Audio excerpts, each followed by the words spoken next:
Assalamualaikum warahmatullahi wabarakatuh. Apa kabar adik-adik yang ada di rumah? Sehat semuanya ya. Kak Nini doakan senantiasa sehat, kemudian tetap ceria dan semangat selalu. Baik, masih dalam cerita kisah akhlak yang terbaik. Kali ini Kak Nini akan membacakan cerita dengan judul Dermawannya si Kikir. Adik-adik tahu kikir itu apa? Iya, kikir itu pelit. Kikir itu tidak suka berbagi. Kikir itu egois, lebih mementingkan untuk dirinya sendiri. Takut kalau nanti berbagi maka akan berkurang. Nah, itu namanya kikir. Dermawannya si Kikir. Nah, si Kikirnya mulai sadar ya. Nah, baik adik-adik, sekarang kita mulai ya ceritanya. Suatu malam di musim dingin yang sangat menusuk, seorang Arab Badui kembali dari masjid bersama temannya. Temanku itu adalah orang yang sangat kikir. Maksudnya temannya orang Badui tadi. Dia itu kikir, pelit, ya.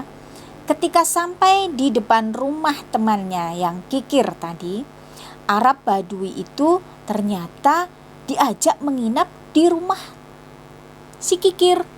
Tentu saja Arab Badui tadi heran. Tidak biasanya temannya yang kikir ini memberikan sesuatu. Tapi kali ini kenapa kok dia malah mengajak untuk menginap di rumahnya?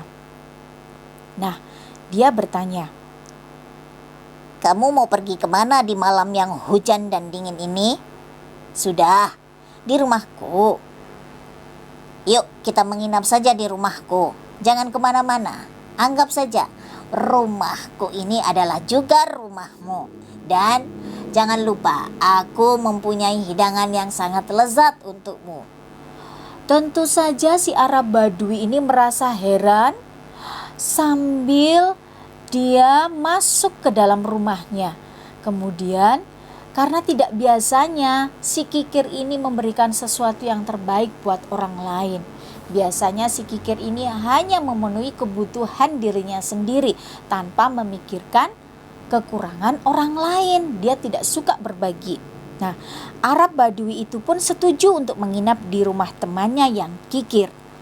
Teman Arab Badui itu atau si Kikir lalu meninggalkan Arab Badui tadi di ruang tamu beberapa saat. Kemudian temannya datang, si Kikir tadi datang dengan membawa sepiring makanan lezat dan satu mangkok besar berisi kurma.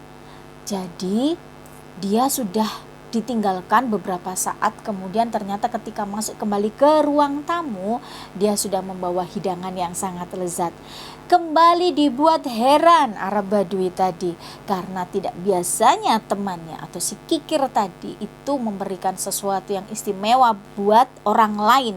Nah, Arab Badui tadi tentu saja dia berkata dalam hatinya, wah, mungkin dia sudah sadar dan insaf bahwa berbagi itu akan menambah keberkahan.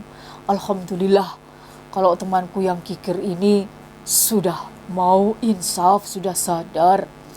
Sembari dia mau mengambil makanan yang disediakan oleh si Kikir tadi. Tapi belum sampai tangannya ke hidangan tersebut yang ada di atas meja, yang berada di atas piring. Arab Badui tadi tangannya dipukul oleh si Kikir. Plak! Jadi dipukul gini. "Stop!" Tentu saja si Arab Badui kaget. Ada apa? Kenapa dengan tanganku? Aku tadi sudah cuci tangan. Bukan begitu. Hidangan ini aku sediakan supaya aku tidak kamu anggap sebagai orang yang kikir. Tapi kamu jangan makan hidangan ini. Jadi ini hanya seperti itulah, pura-pura. Karena apa? Aku tahu kamu itu sakit perut. Kamu itu tidak terbiasa dengan makanan-makanan lezat seperti ini. Jadi nanti kalau kamu makan makanan ini, kamu pasti akan sakit perut. Dan ini hanya dikonsumsi atau dimakan oleh orang-orang kaya seperti aku. Jadi jangan ambil ya. Ternyata hidangan yang lezat tadi itu hanya disuguhkan agar supaya dia tidak mendapatkan gelar kikir. Nah, itu yang dimaksud dengan dermawannya si kikir. Ternyata masih kikir juga ya, masih pelit juga. Nah, adik-adik yang ada di rumah, itu tadi sepenggal kisah tentang dermawannya si kikir.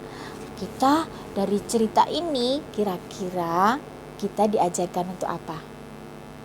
Tidak boleh berlaku pelit atau kikir kepada siapapun. Karena sesuatu yang kita berikan kepada orang lain sebenarnya adalah menambah keberkahan. Sebenarnya berbuat baik kepada orang lain itu berbuat baik untuk diri kita sendiri. Tabungan kebaikan itu untuk diri kita sendiri. Kembalinya nanti akan ke kita.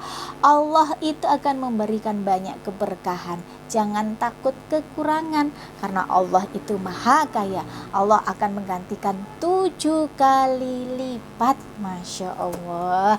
Adik-adik yang ada di rumah, itulah kisah dari Kak Nini. Mudah-mudahan bermanfaat buat kalian. Jangan lupa like, komen, dan share. Tentu saja kalau bermanfaat harus di-share ya, biar siar dakwahnya semakin luas. Dan kalian boleh berbagi cerita kepada teman-temannya seperti Kak Nini bercerita. Lain kali ketemu lagi dengan Kak Nini dalam cerita yang berbeda. Assalamualaikum warahmatullahi wabarakatuh.